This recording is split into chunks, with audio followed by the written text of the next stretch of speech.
Mesdames et messieurs, bonsoir et merci de nous suivre pour ce nouveau numéro de l'émission Le Point qui reçoit ce soir le professeur Mamadou Aliou Diallo, professeur de droit public à l'université Cheikh Anta Diop de Dakar. Bonsoir professeur. Bonsoir M. Traoré. Alors ce soir nous allons parler de l'Union africaine, de son ancêtre, l'organisation de l'unité africaine. C'était le 25 mai 1963, 32 États se réunissaient pour créer l'organisation de l'unité africaine avec pour mission d'unir leurs forces pour libérer le continent du colonialisme, mais aussi de promouvoir l'unité et la solidarité entre les États, de poser les bases d'un avenir politique, économique durable sur le continent. Et puis il y a eu 2002 et cette réorientation de l'organisation de l'Union africaine, l'organisation de l'unité africaine, j'allais dire, donc face aux défis et attentes des populations, l'UA qui devient donc l'UA avec pour mission de servir de fer de lance pour le développement durable du continent avec de nombreux chantiers, des défis comme la paix, la stabilité, la sécurité, les infrastructures, l'éducation, la santé, le développement industriel, économique et agricole, l'intégration et le commerce. Professeur, on va parler de cette organisation de l'unité africaine. A-t-elle rempli ses missions? Merci M. Traoré. Je voudrais peut-être, à l'entame de mon propos, avant que de répondre à la question, vous remercier pour avoir eu l'amabilité de m'inviter à la RTS pour traiter de ce sujet combien important pour tout Africain et combien important pour tout Africain publiciste et surtout international. C'est une question d'actualité. Vous l'avez bien dit, vous avez dit en réalité que à l'aube des indépendances, il y avait cet engouement de la part des chefs d'État de créer cet outil de coopération entre États. Cet outil de coopération entre États avait en réalité pour ambition de, non pas de promouvoir un quelconque développement ou une intégration, mais seulement pour créer ce qu'on appelle un instrument de coopération entre les États en tant que tel. Vous n'êtes pas sans savoir que les ambitions qui étaient affichées par les uns et les autres étaient d'une part justement de pouvoir créer, à l'exemple de ce qui se passe sous d'autres sujets, un instrument d'intégration. Mais cet aspect de la question, à mon avis, n'a pas été tout à fait satisfaisant. Mais c'est surtout donc l'UIA, donc ancêtre de l'Union africaine, instrument de coopération entre États qui a survécu. À ce propos, je veux dire que les objectifs primaires qui avaient été affichés étaient d'abord de pouvoir faire en sorte que l'on règle les problèmes de conflit entre États. Vous savez, on venait d'accéder à l'indépendance. Il y avait des États nouvellement issus de la colonisation qui voulaient s'affirmer sur la scène internationale, qui cohabitaient avec d'autres États. Donc il y avait souvent donc la possibilité, donc les ingrédients de ce qu'on pourrait appeler des conflits frontaliers entre États. Donc le problème fondamental auquel l'OUA a eu faire face, justement, était le problème de règlement des conflits. Mais les objectifs qui étaient visés n'étaient pas ceux-là seulement. Il y avait, comme on l'avait dit tantôt, des objectifs relatifs donc, au développement économique et social, des objectifs relatifs à l'éducation, à la santé, à la promotion de la culture, différentes cultures qui étaient ceux des États africains nouvellement indépendants. Maintenant, est-ce que les objectifs qui avaient été visés, est-ce qu'ils ont été atteints? Les défis, vous l'avez dit, étaient nombreux. Est-ce que ces défis ont pu être relevés? Ça, c'est une question d'importance. Je vous pose la question. Très bien. Alors, les défis étaient nombreux. Les défis, par rapport d'abord, vous savez, on venait d'accéder à l'indépendance, mais ce n'est pas tous les États africains qui avaient accédé à l'indépendance. Il y avait encore des poches de colonies. Donc, je veux dire que l'un des chantiers de l'Organisation de l'Unité africaine était justement de lutter pour pouvoir faire la promotion de ces États pour qu'ils puissent accéder à la souveraineté internationale. Je pense à l'Afrique du Sud, je pense à la Rhodésie, je pense à la Guinée-Bissau, je pense à beaucoup d'autres pays, même la Gambie qui est voisine n'a accédé à l'indépendance en 1965. Donc il y avait, si vous voulez, sur la planche, un pain suffisamment important pour l'Union africaine. À ce propos, je peux dire que le bilan peut être qualifié de positif, dans la mesure où aujourd'hui, on ne peut pas dire qu'en Afrique, il reste encore un État qui est sous le joug de la colonisation. Nous connaissons les péripéties de l'accession à l'indépendance, peut-être je ne vais pas l'appeler comme ça, en tout cas de la fin de la discrimination raciale en Afrique du Sud.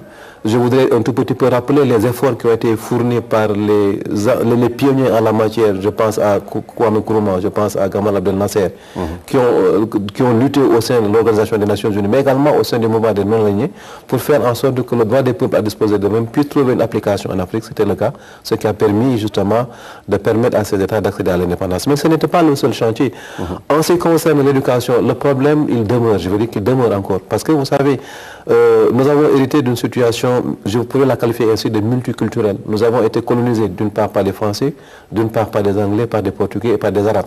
Donc les cultures ne pouvaient pas être les mêmes. Il y avait donc un chantier difficile à pouvoir réaliser, dans la mesure où il y avait plus de réticence, de problèmes, je veux dire des pesanteurs, que des facteurs qui pouvaient encourager un tout petit peu les acteurs par rapport à cette question.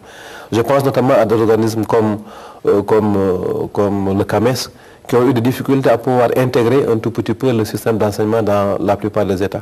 On l'a réussi un temps soit peu en ce qui concerne les États d'obédience francophone, avec donc l'institution d'un programme commun. Et actuellement, on peut dire qu'il y a une forte tendance vers l'intégration de l'éducation, encore que des pans entiers restent encore à faire en ce domaine-là.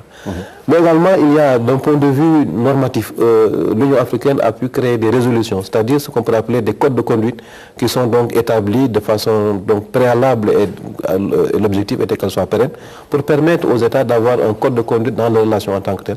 Donc là également c'est un corpus normatif qui est suffisamment impressionnant, qu'il y a des résolutions, il y a des recommandations que l'organisation de l'Unité africaine avait créées et qui aujourd'hui constituent ce qu'on pourrait appeler le code à partir duquel donc tous les États doivent se mouvoir dans les relations mutuelles. Mais également en ce qui concerne le règlement de certains conflits. Vous n'êtes pas sans savoir qu'à l'aube des indépendances, il y a eu des conflits notamment entre l'Algérie et le Maroc, des conflits entre la Somalie et le Kenya, des conflits donc frontaliers, et l'Union africaine, à mon avis, a mené des batailles qui ont été couronnées de succès, qui ont permis de régler pacifiquement ces conflits en tant que tels. Vous avez parlé du problème entre l'Algérie et le Maroc, et entre les deux, il y a la question du Sahraoui. Voilà. Est-ce qu'on peut dire que c'est un échec de l'OIA? Oui, on pourrait dire que c'est un échec de l'OIA. Je pourrais dire plus que c'est un échec en réalité de la communauté internationale dans sa globalité. Parce que vous savez, le problème sahraoui est un problème lancinant.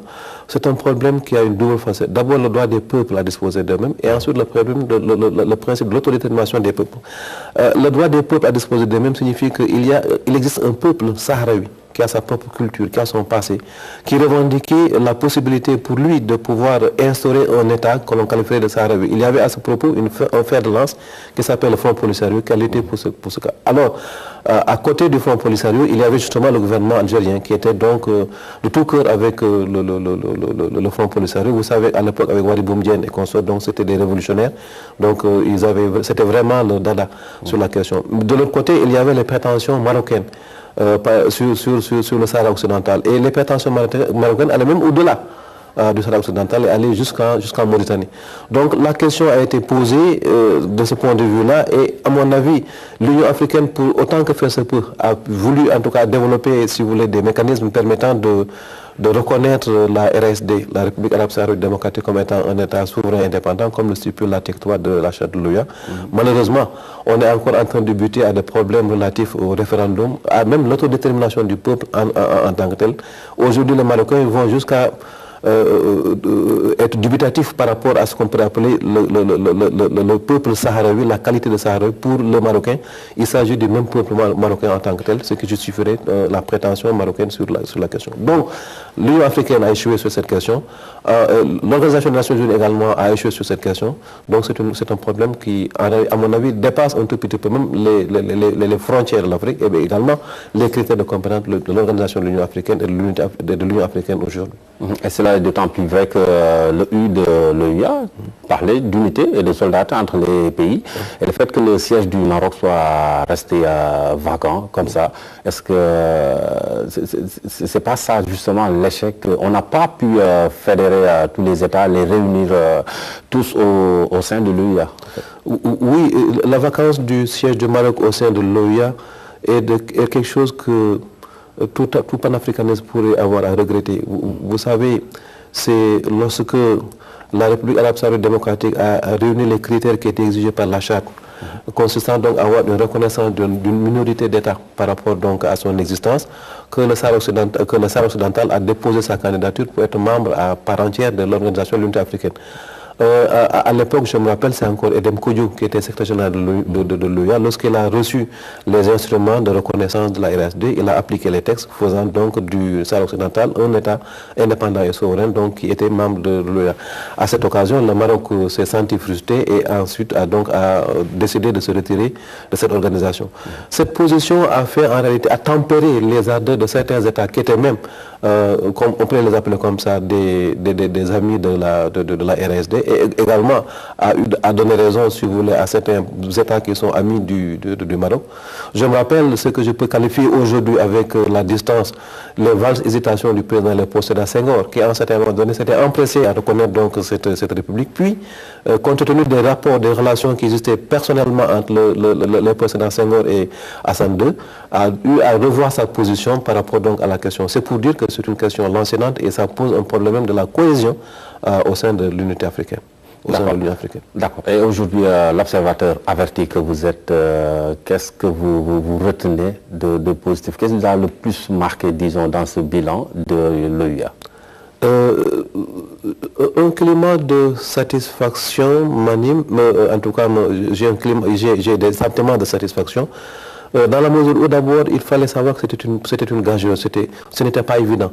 À l'aube des indépendances, nous avions des États qui n'avaient pas été colonisés par la même puissance. Nous avions des arabophones, des anglophones, des lusophones, des francophones. Ensuite, nous avions également des États qui, du point de vue de l'idéologie politique qui gouvernait, n'appartenaient pas à la même chapelle. Nous avions d'un côté, je ne sais pas, vous vous rappelez, ce qu'on a appelé le groupe de Monrovia et le groupe de Casablanca, d'un côté les révolutionnaires et de l'autre les modérés. Et ensuite, on avait des États qui ont hérité la situation de la colonisation, mais surtout des situations qui étaient tellement artificielles, des États artificiels, qui encadraient à leur sein des populations d'origine, de culture, de religions diverses. Ce qui faisait que donc il y avait d'abord un problème intra-africain à l'intérieur des États africains, ce qui fait que ce n'était pas évident que l'on puisse réussir à créer un organisme qui fédérerait l'ensemble des forces, en tout cas qui serait un instrument de coopération entre États. Aujourd'hui, ce que je pourrais retenir par rapport au bilan positif, au côté positif du bilan, c'est que du point de vue de la décolonisation, je viens de le dire, mais surtout également du point de vue de la résolution des conflits, parce qu'il ne faudrait pas également méconnaître cet aspect. Beaucoup de conflits ont été réglés par l'Union africaine, encore que maintenant il y a d'autres conflits sur lesquels, à mon avis, l'Organisation de l'Unité africaine a traîné les pas. Donc le bilan, je dirais que de ce point de vue, il est mitigé. Mais l'autre problème que je voulais également souligner, c'était par rapport aux objectifs qui avaient été fixés. Vous savez, les objectifs étaient nombreux et peut-être là, ça donne l'occasion de peut-être corroborer l'adage qui dit que qui trop embrasse, mal étreint. Donc l'ambition était très grande. Il y avait eu donc beaucoup de domaines dans lesquels l'Organisation de l'Unité africaine voudrait apporter sa touche, sa solution. Malheureusement, il y a certains domaines dans lesquels nous n'avons pas pu trouver en tout cas des solutions heureuses. Je pense notamment aux questions relatives à la santé, des questions relatives donc également à la science et à la technique, notamment à la recherche. Ce sont les parents pauvres pour aider des politiques publiques développées par l'Organisation de l'Unité africaine. Et dans ce contexte, donc, c'était une organisation vraiment utile. On ne dira pas comme De Gaulle que c'est un machin. C'était un machin, bien que c'est un club de chefs d'État. Non, on ne pourrait pas le dire. On ne pourrait pas le dire. Parce que vous savez, ce n'est pas facile l'intégration des États. Si vous faites une étude comparative, si vous regardez le processus d'intégration de l'Union européenne aujourd'hui, mais elle a parcouru des siècles, elle a été faite pendant un temps suffisamment très long. On ne pouvait pas également croire que tout de suite ça allait marcher. Mais ce qu'il faut noter, c'est qu'à l'aube des indépendants, nous avions des personnalités fortes. J'ai parlé tout à l'heure de Nkrumah, j'ai parlé de Nasser, j'ai parlé de Sékou Touré, de Julius Nyerere, de Kenneth Kaunda. Ce sont des personnalités fortes qui pouvaient imprimer de leur volonté, en tout cas la marche des événements. Ceci a pu jouer le rôle de catalyseur dans le processus de coopération entre États en Afrique. À mon avis, donc, c'est ce phénomène qui a joué donc, le rôle d'unificateur sur ce plan-là. Encore qu'aujourd'hui, la marche des choses peut peut-être se fonder sur d'autres leviers que le charisme et la personnalité des États, parce qu'aujourd'hui, la nécessité est devenue tout à fait, je dis, criarde, que nous devons nécessairement aller à l'unité. Nécessairement à l'unité. Et puis, il y a eu... Sirte en 1999, Durban en 2002, les chefs d'État ont voulu donner une nouvelle orientation à cette organisation en créant l'Union africaine. C'était nécessaire pour vous? À mon avis, nécessaire, est-ce qu'il ne fallait pas plutôt un tout petit peu réorienter, compte tenu des possibilités qu'il y a, des enjeux d'accord, mais des possibilités qu'il y a, simplement l'Organisation de l'Unité africaine. Parce qu'en réalité, il n'y a pas eu de grande différence entre les objectifs qui sont ceux de l'Organisation de l'Unité africaine et ceux de l'Union africaine en tant que telle, mais également les moyens qui ont été utilisés pour réaliser les objectifs en tant que tels. À mon avis, c'est une organisation de plus. Il fallait simplement, à mon avis, restructurer l'Organisation de l'Unité africaine pour lui assigner de nouvelles directions compte tenu de nouveaux événements. Et si je reviens à la question que vous avez posée par rapport donc aux grands moments, si vous voulez, de l'Union africaine, on n'a fait que reprendre les positions antagonistes qui ont existé au début de l'Organisation de l'Unité africaine. Vous savez, il y avait quelqu'un qui s'appelle Kwame Nkrumah qui voulait en réalité qu'il y ait l'Union tout de suite. Et il préconisait ce qu'on pourrait appeler un exécutif continental, ensuite ce qu'on pourrait appeler un pouvoir délibérant continental. Il s'est heurté à des réticences. Il y en a qui ont donc évoqué plusieurs critères, plusieurs éléments pour en tout cas débouter la position de Nkrumah. C'est la même chose qui s'est passée au niveau de l'Union africaine avec la position de Nkrumah qui avait été portée peut-être avec un bonheur moins évident par le colonel Kadhafi. Donc il voulait également une Union africaine tout de suite. Mais toujours on s'est rendu compte qu'il y avait des pesanteurs qui encore inhibaient ce qu'on peut appeler la marche à l'intégration de l'Afrique. Donc les mêmes problèmes surgissent et ils s'expriment dans les mêmes termes. À mon avis, donc, on a une organisation continentale supplémentaire. C'est au niveau peut-être de l'orientation que là où se situe le changement, parce que l'aspect développement est beaucoup plus poussé maintenant avec l'Union africaine. Et on a même parlé d'œuvrer à la promotion de la démocratie, des droits de l'homme et du développement sur le continent. Est-ce qu'on est sur la bonne voie? À mon avis, oui, on est sur la bonne voie. Il ne faudrait pas peut-être être trop exigeant par rapport à une organisation qui vient de naître, 2002, bon, je dirais 63, puis 2002, 2013. À mon avis, dans la marche de l'histoire, même si 50 ans constituent ce qu'on pourrait appeler un temps suffisamment important pour qu'on puisse froidement faire une analyse, à mon avis, aujourd'hui, ce qu'on pourrait dire, c'est que nous sommes sur la bonne voie. Nous sommes sur la bonne voie dans la mesure où nous avons clairement vu les challenges qui sont sur l'Afrique. Nous avons d'abord un problème de développement, mais on s'est rendu compte qu'il ne peut pas y avoir de développement sans une gestion démocratique. Aujourd'hui, on parle de bonne gouvernance. Sans une gestion, donc une bonne gouvernance politique, une bonne gouvernance sociale, une bonne gouvernance économique, donc tout ce que les juristes appellent l'état de droit. Aujourd'hui, la nécessité, en tout cas la lumière, c'est le fait qu'il n'est pas possible d'initier des politiques publiques axées vers le développement sans pour autant qu'il y ait des institutions fortes et des hommes également qui sont à la hauteur pour pouvoir les porter. Donc, développement rime avec démocratie. Et on a eu donc la chance de pouvoir le comprendre. Même si encore il y a également des États qui sont actuellement à la traîne. Donc, il faut comprendre qu'on a bien vu l'objectif, il est bien ciblé. Il suffit maintenant de trouver les moyens pour pouvoir accéder, pour pouvoir trouver les solutions idoines. Et parmi ces nouveaux objectifs, il y a cette phrase que je vais vous citer. Il s'est agi donc pour eux de promouvoir une Afrique intégrée, prospère et en paix, dirigée par ses concitoyens et constituant une force dynamique sur la scène internationale. C'est cela. Est-ce qu'on assiste à cela?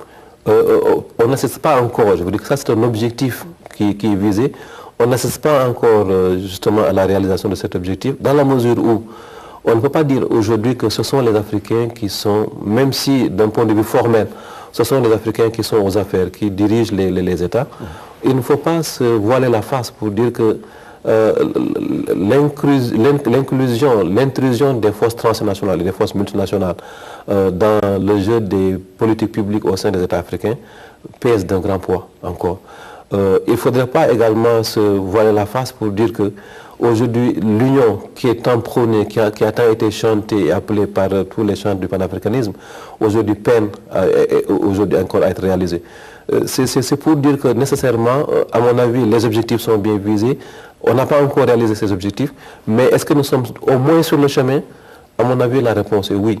Il faudrait voir seulement les chantiers qui ont été posés, non seulement au point de vue supranational, mais même au niveau des organisations sous-régionales, telles que l'UMOA, tels que la CEDEAO, qui ont donc développé des politiques publiques, notamment en matière d'harmonisation des finances publiques dans l'espace UEMOA. Vous voyez que dans tout cet espace, aujourd'hui, si vous regardez la loi de finances sénégalaise, elle est la même d'un point de vue formel que la loi de finances ivoirienne, béninoise et consorts. Donc, au moins, c'est quelque chose que nous avons réussi. Donc, on a senti qu'il y a nécessairement l'intégration des forces, mais également l'harmonisation des points de vue. De ce point de vue-là, on peut dire qu'on est sur la bonne voie. Donc, vous semblez être partisan des grands ensembles. Partisan des grands ensembles, mais avec l'approche sémoriste qui consiste à dire qu'il faut donc marcher avec des cercles concentriques, donc spécialiser certaines zones. Et dans certains domaines, par exemple, en ce qui concerne des pays comme le Sénégal, le tertiaire, on est très performant là-dessus. Pour des pays qui sont producteurs de ressources naturelles qui sont donc bien prisées sur le commerce international, on peut également les spécialiser. Et en créant maintenant une synergie d'action entre l'ensemble de ces cercles, ce qui permettrait de présenter l'Afrique comme étant un bloc homogène qui pourrait faire face justement à l'Europe et à l'Amérique. D'accord. Et parmi vos satisfactions, vous aviez tout à l'heure parlé de la question de la résolution des conflits. Or, sur des questions comme la Libye, le Mali, on attendait beaucoup l'Union africaine. C'est plutôt la France et les Nations unies qu'on a le plus vu. Pourquoi cela, selon vous? Oui, il faut avoir une lecture contemporaine des situations contemporaines. Vous savez, le problème qui s'est posé, je vais commencer par celui-là en Libye, d'abord était un problème interne à la Libye. Et si vous regardez la charte constitutive de l'Organisation de l'Unité africaine et celle de l'OIA, la plupart du temps, les États s'abstiennent d'intervenir dans les affaires intérieures des autres États. Mais lorsque, également, les conventions des Nations Unies, notamment le chapitre 7, stipule que lorsqu'il y a péril en matière de paix, lorsque la paix est menacée, on met en place ce qu'on appelle le mécanisme de sécurité collective, ce qui permettait aux États de venir en aide justement à cet État. Mais on s'est rendu compte qu'en ce qui concerne le cas particulier de la Libye, les pays occidentaux, certains pays occidentaux étaient très pressés, permettez-moi l'expression, de faire la fête à Kadhafi, qui a pendant un certain temps tenu tête aux puissances occidentales. Parce qu'on peut reprocher tout à Kadhafi, peut-être d'un point de vue de la déficience de la gestion politique, de la gestion démocratique des institutions, mais ce qu'on peut appeler la bonne gouvernance économique, on ne peut pas lui reprocher de ne l'avoir pas réussi. Donc, n'étant pas quelqu'un qui était donc, qui obéissait au droit et à la baguette à certaines puissances occidentales, il fallait nécessairement lui faire la fête. L'Union africaine n'avait pas son mot à dire? L'Union africaine avait son mot à dire, mais l'Union africaine a été victime de son processus de prise de position par rapport à des conflits. Vous savez, la plupart du temps, on privilégie ce qu'on appelle les commissions ad hoc. Ce n'est pas souvent les textes qui sont appliqués, mais la plupart du temps, quand il y a un conflit en Afrique, on fait souvent recours à une personnalité ou à un organisme qui en était fait l'unanimité au sein des relations internationales africaines pour lui demander de jouer au médiateur. Donc c'est la procédure de médiation, de conciliation qui était la pratique habituelle. Mais on s'est rendu compte, l'Union africaine ne s'était pas rendu compte en réalité que ces méthodes par rapport à cette question-là étaient obsolètes. Il fallait agir vite. Il fallait agir vite. Regardez la célérité avec laquelle l'Organisation des Nations Unies s'est réunie pour prendre sa fameuse résolution de 1973, permettant justement d'intervenir en Libye. Alors qu'il y a des résolutions qui dorment encore dans les tiroirs, des résolutions de 1967 sur le retrait d'Israël au Golan, qui n'ont pas fait l'objet de mise en œuvre en application. La célérité avec laquelle, au moment où la résolution a été votée, même pas 5 heures de temps, les avions franco-anglais avaient déjà commencé à bombarder des positions dans la Libye. C'est pour dire quoi? Les Africains avaient été pris de court donc, par rapport à cette situation. Et à mon avis, je récuse la façon dont la communauté internationale a réglé le problème libyen, parce que le problème, il demeure encore entier. On n'a pas encore réglé le problème justement de la bonne gouvernance en Libye en tant que tel. Maintenant, si vous permettez, si nous prenons le cas de la situation au Mali. La situation au Mali, elle était une situation également, peut-être qu'on n'avait pas vu venir, parce qu'il y avait ce qu'on pourrait appeler au sein de cet espace constitué du Sénégal, du Mali, de la Mauritanie, la présence de forces un tout petit peu terroristes telles qu'admis, qui rôdaient, qui cherchaient un point d'attache quelque part. On a profité justement, c'est les conséquences de la crise libyenne qui ont donné la possibilité à certaines fractions de pouvoir s'armer et de pouvoir investir certains pays. Et je veux dire que la poche molle, c'était justement le Mali, et ils sont intervenus. Ce que je peux reprocher effectivement ici à l'Union africaine, c'est justement son attentisme. Donc il y avait eu beaucoup de résolutions. Au moment où sur le terrain, les forces insurgées étaient en train de gagner du terrain, on se perdait encore en conjoncture, en procédure Ça, sur ce plan-là, à mon avis, il faudrait nécessairement critiquer l'Union africaine parce qu'elle a traîné les pas. Et elle s'est fait donc doubler, permettons l'expression, par des pays, des puissances étrangères comme la France. D'accord. Une dernière question, professeur. Elle concerne le NEPAD qui est chargé donc d'aider l'Afrique à augmenter les investissements extérieurs. Est-ce que pour vous, c'est un bon instrument? Oui, vous savez, on peut dire oui et non. Oui, dans la mesure où aujourd'hui, nous sommes dans des États suffisamment faibles qui n'avons pas les moyens, les ressources nécessaires pour pouvoir nous-mêmes financer notre développement. Sur ce plan-là, il est tout à fait acceptable, tout à fait loisible aux États de faire appel, si vous voulez, aux investisseurs étrangers pour pouvoir donc, en réalité, nous aider à initier des politiques de développement économique, agricole notamment, sur le continent. Maintenant, non, dans la mesure où 50 ans, à mon avis, on pourrait donc pouvoir s'arrêter pour dire l'aide que nous avons souvent, dont nous avons souvent hérité, elle va où? Est-ce qu'elle a été utilisée à bon escient? Autrement, également, je pourrais dire non dans la mesure où, à mon avis encore, jusqu'à présent, des politiques publiques relatives donc, au développement de l'agriculture au sein de chacun de nos États, mais également au sein des espaces sous-régionaux et régionaux, ce sont en réalité des politiques publiques qui n'existent pas encore, que l'on demande à ce qu'elles puissent donc être initiées et mises sur les fonds baptismaux. On ne peut pas financer un projet qui n'est pas encore fiable et qui n'est pas encore tenable. Espérons que cette question sera abordée donc à l'occasion de la célébration de ces 50 ans de l'OUA. Je rappelle donc que le 25 mai 2013, ces 50 ans seront célébrés sur le thème panafricanisme et renaissance africaine.